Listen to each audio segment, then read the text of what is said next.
Hello everyone. आज हम लोग एनपीओ चैप्टर के कुछ एमसीक्यूज़ को डिस्कस करेंगे। ये एमसीक्यूज़ 1 मार्क्स के आपके बोर्ड एग्ज़ाम में पूछे जाते हैं और इसमें से मोस्टली ऐसे क्वेश्चंस हैं जो पूछे भी गए हैं। तो चलिए फिर इनको स्टार्ट करते हैं। First question is income and expenditure account shows.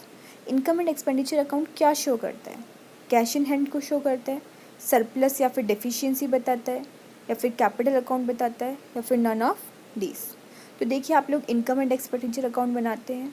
अगर इनकम ज़्यादा होती है एक्सपेंडिचर से तो सरप्लस निकलता है, मतलब फ़ायदा। और अगर एक्सपेंडिचर ज़्यादा होते हैं इनकम से, तो डेफिसिट मतलब नुकसान। So right answer of this question is option B. Next question is subscription received in advance during the current year. अब देखो, सब्सक्रिप्शन क्या होती है? हमारी इनकम होती है एक टाइप की। अगर आपको कोई इनकम है जो आपने काम नहीं किया है और वो आपको एडवांस में मिल गया है, तो भाई आपको, अगर आप वो काम नहीं करोगे तो आपको क्या करना है? उसका पेमेंट तो फिर वापस करना ही पड़ेगा, ठीक है। और अगर आप कर दोगे तो आपकी ही हो जाएगी वो। तो एक टाइप से क्या है, अभी पहले ऑप्शंस को देखते हैं। इसमें ऑप्शन में दे रखा है कि इनकम है, या फिर एसेट्स हैं, या फिर लाइबिलिटी है, या फिर नन ऑफ दिस। तो देखो, जैसे मैंने आपको बताया कि आपको एडवांस में पैसा मिल गया है बट अभी आपने उस काम को नहीं किया है, तो एक टाइप से वो आपकी लाइबिलिटी है, क्योंकि इन केस अगर आप उस काम को नहीं करते तो आपको वो पैसा वापस देना पड़ेगा। समझे? तो right answer of this question is option C, a liability. Next question is receipt and payment account is a summary of. Receipt और पेमेंट अकाउंट किसकी समरी है? Debit and credit balance of ledger account की, या फिर cash receipt and payment account की, income and expenses की, या फिर balance of assets and liability. तो देखिए, रिसीट एंड पेमेंट अकाउंट जो आपकी समरी है वो है cash receipt and payment account की। Okay, so right answer of this question is option B, cash receipt and payment account.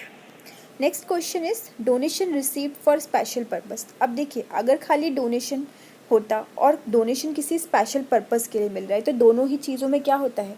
Difference होता है। तो इसमें लिखा है donation received for a special purpose is uh, वो आपकी लाइबिलिटी है, या फिर रेवेन्यू रिसीट है, या फिर कैपिटल रिसीट है, या फिर नन ऑफ दिस। तो जैसे कि मैंने आपको बताया, अगर खाली डोनेशन होता तो वो रेवेन्यू रिसीट होता, बट अगर किसी स्पेशल पर्पस के लिए मिला, लाइक बिल्डिंग फंड के लिए डोनेशन मिला है, तो ये आपका क्या हो जाएगा? ये फिर आपका बैलेंस शीट में चला जाएगा और ये हो जाएगा आपका capital receipt. So right answer of this question is option C, capital. Next question is the nature of receipt and payment account. Receipt and payment account का नेचर कैसा होता है? नॉमिनल, रियल, या फिर पर्सनल?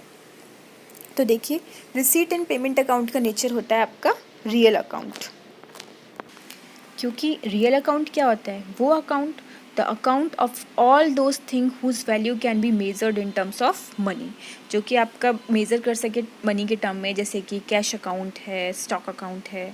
तो रिसीट एंड पेमेंट अकाउंट किस में आएगा? आपका option B, real account. So right answer is option B. तो देखिए, ये तो कुछ एमसीक्यूज़ थे। आपके फिलअप्स भी आ जाते हैं, जैसे कि इसमें दे रखा है क्वेश्चन 6 में, कैपिटल फंड क्या होता है?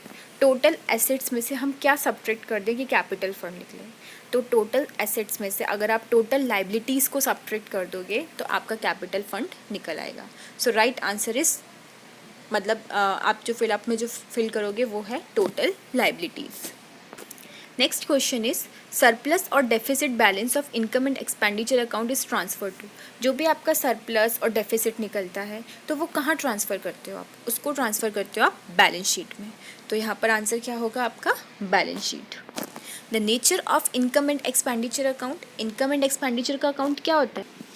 आई मीन नेचर क्या होता है इनकम एंड एक्सपेंडिचर अकाउंट का?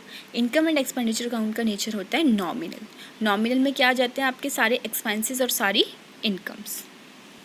Last question is dash means amount received और set aside by a not for profit organisation for specific purpose. किसको आप, जो अमाउंट रिसीव होता है आप उसको एक साइड से रख देते हो, ठीक है, मतलब आप किसी स्पेसिफिक पर्पस में ही उसको क्या करोगे? यूज़ करोगे। तो देखिए, फंड होता है।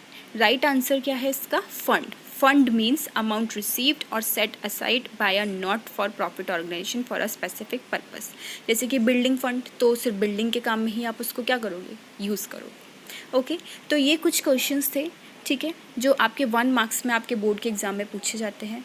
मैंने अभी सिर्फ एनपीओ चैप्टर स्टार्ट करा है, मैं धीरे धीरे सारे चैप्टर्स कराऊंगी, बट अभी आप लोग एनपीओ पढ़ चुके हो तो आप लोग अपना देखो कि टेस्ट करो अपने आप को कि आपको कितना आता है, इसीलिए मैंने एनपीओ से स्टार्टिंग की है। अभी मैं पहले 1 मार्क्स के एक नेक्स्ट लेक्चर और लूँगी, उसमें 1 मार्क्स का और वीडियो में कवर करूँगी। उसके बाद में 3 मार्क्स के जो क्वेश्चंस आए हैं, देन 6 मार्क्स के जो क्वेश्चन आए हैं इस चैप्टर में से, उसको कवर करेंगे। उसके बाद हम नेक्स्ट चैप्टर को डिस्कस करेंगे। अगर आप इस चैनल से जुड़ना चाहते हैं तो प्लीज़ चैनल को सब्सक्राइब कीजिए, वीडियो को लाइक कीजिए और अपने फ्रेंड्स के साथ ज़रूर शेयर कीजिएगा। Thank you for watching, bye bye, take care.